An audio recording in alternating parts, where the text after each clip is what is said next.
Wow.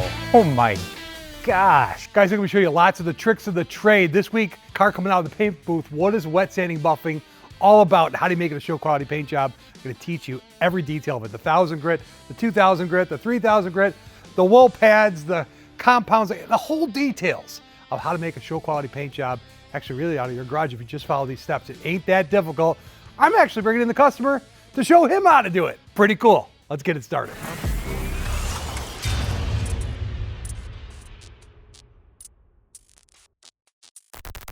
All right, guys, if you've ever wondered about how to get that show finish with the wet sanding and buffing, we're going to heavy detail. This week, I'm going to show you exactly what's going on. And at the end of every episode, I always do a Bible study because a Bible study actually changed my life. I'm just sharing the good news. It's going to be fun stuff. Pen and paper, you might want to take some notes on this one, guys. All right, Brian, start pulling it up. Vanna White. Oh my gosh. Isn't that beautiful? That is crazy. I know, right? Wow. Good job. Thank you. Thank you so much. Awesome. Isn't it gorgeous? It is spectacular. Is it exactly the color you wanted? It exceeds my expectations. Good. Good job. Good. The good news is, I actually think I'm under budget. Wow, that's crazy, because you said before it was going to be a lot. I know, but I think I'm coming in under budget. Sweet. I know, right? Well, I love that. You're good, man. So this is the candy brandy wine over black. Yeah, over black. Wow. So we left the black stripe on the bottom like you wanted. Yep. I'm glad you like it. Oh my God. Yeah, love it. I know, it's cool. Mark drove down today, but anyways, the plan is we are gonna do one last piece that needs to be buffed. And I've asked Mark to actually buff it with us. That way I can show you guys exactly the process. They come out of the booth beautiful, right? That's been wet sanded and buffed, but we're gonna show you in detail exactly how we're gonna wet sand and buff this piece. I know it looks pretty already, but let's get to work.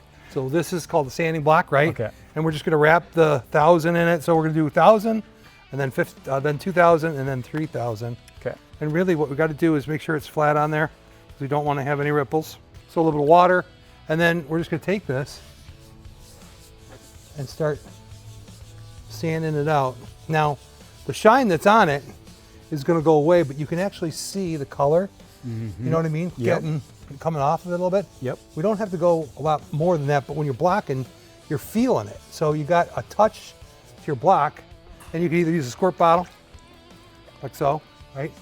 But you'll feel it take the shine off of it. Do you feel the shine come off? I do. Right? Yep. It's a texture. Yep. And you want to stay away from lines like this. So whenever you have an edge like this, or an edge over here, you just kind of stay away from them. About a finger width, because what you never want to do is go through your clear or go through your color when you're cutting right on that area there. All right, so then we'll take like this a little bit, and we can just kind of start squeegeeing it off and take a look at what we did. Now, if you got spots that still got shine on them, right, we got to go after it again. See how we're pretty light on that area? Yeah. So we'll go ahead and just, you got to get that shine out of there. Here you go, get that. So we'll do this with the 1000, and then we're gonna repeat the process exactly. We're gonna do it with the 2000. All right, once you got it covered, kids, just go ahead and use the 2000 grit paper. Again, you wanna make sure you keep it real flat and straight. You don't want any exposed areas, and you're gonna do the same thing. You got your water bottle. You're really gonna feel a difference when you start doing this. Now it goes from rough to smooth. Okay. Give it a try. Yeah. Isn't that cool? Oh, yeah. You're right? You feel it going from rough to smooth. Wow. And then it's going to go from smooth to smoother. It's a good trick. In the beginning, we're going to go from smooth to sticky. Then it goes from sticky back to smooth. We're on 2000. So we'll go ahead and do this one more time. The third part of the process is 3000 paper on your DA. Make sure that you got no edges hanging off. In this material, you got the soft DA, right? You got the soft interface. And this feels like leather. It's crazy. Let me show you how we do the last part of the process before we actually go ahead and hit it with a wheel. Here is big mistakes that people make. Okay. You're gonna hold this hose in your hand like this. You're gonna stay away from it.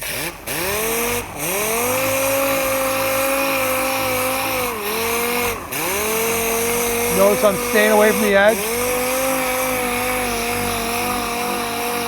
This is a pretty critical part of the process. Now this one you can't tell if it's from smooth to sticky or sticky to smooth because you don't really feel anything with this. The trick is just keep it real wet and keep it real flat, and always watch your hose, watch your ends. This is a two-handed job, always here and always here. All right, you ready? Yep. You're going in.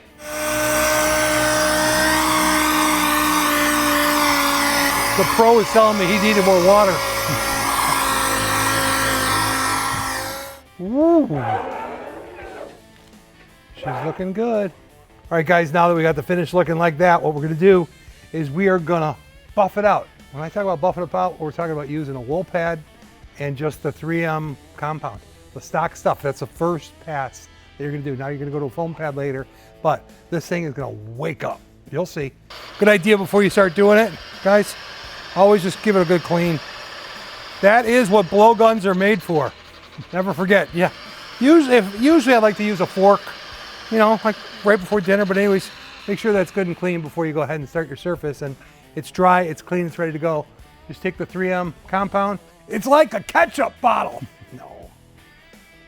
So you're not gonna put a lot on it, but what I like to do is I just kind of like pre-smear it a little bit. And then I'm just gonna start real slow speed. And we want to keep it wet. So what I want you to do, none of this, none of this. Okay. Typically you want to go this way, and then you want to hold your buffer at one angle. Keep the buffer flat, there you go. Get the stuff on your pants, you're welcome. A little faster, don't push down, let the buffer do the work. Are you nervous? A little bit. You're fine, you can go faster. All right, guys, you can do it at home. Mark's doing a fine job. It's not impressive. It's not ugly either. You know, it's not, well, we didn't screw anything up. Send it in, Mark, again. He's a professional now. Machine glaze. This is pretty much the last thing you're gonna do right now. You can see the swirl lines in it. The machine glaze actually takes out the swirl lines.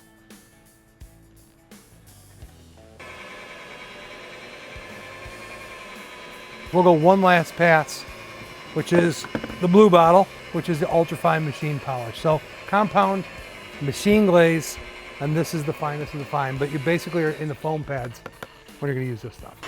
This stuff, guys, is so fine that it's pretty resilient. You really don't have to worry about burning or hurting the paint so much.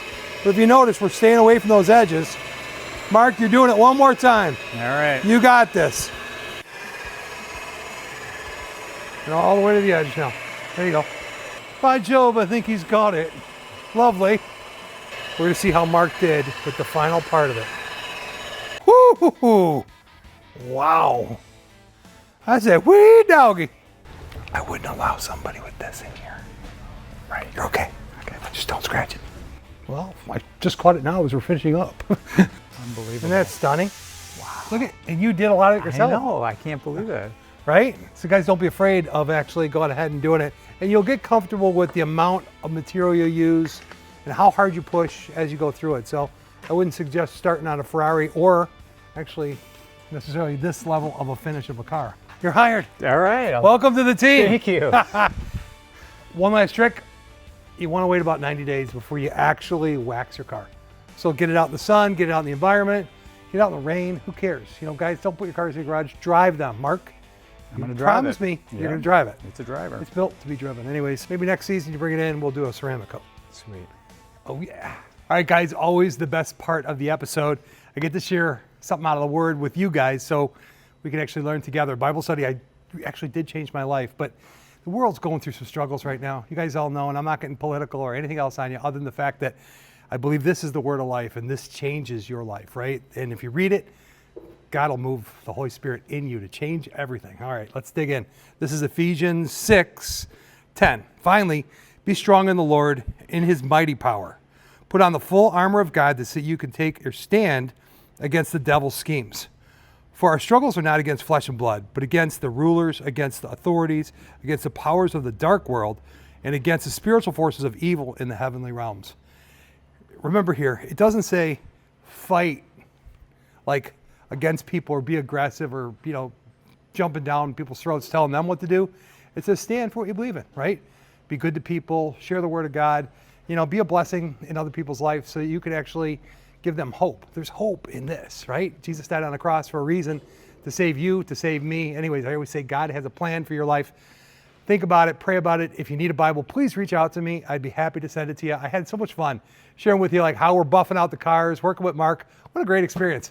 Next week, I'm going to dig into something a little bit different, and I think you're going to dig it. Stick with it. If you haven't reached out to us yet, reach out to us. And if you have ideas or comments or questions about what we did, just tell me. I would love to respond. All right, peace out. See you next week.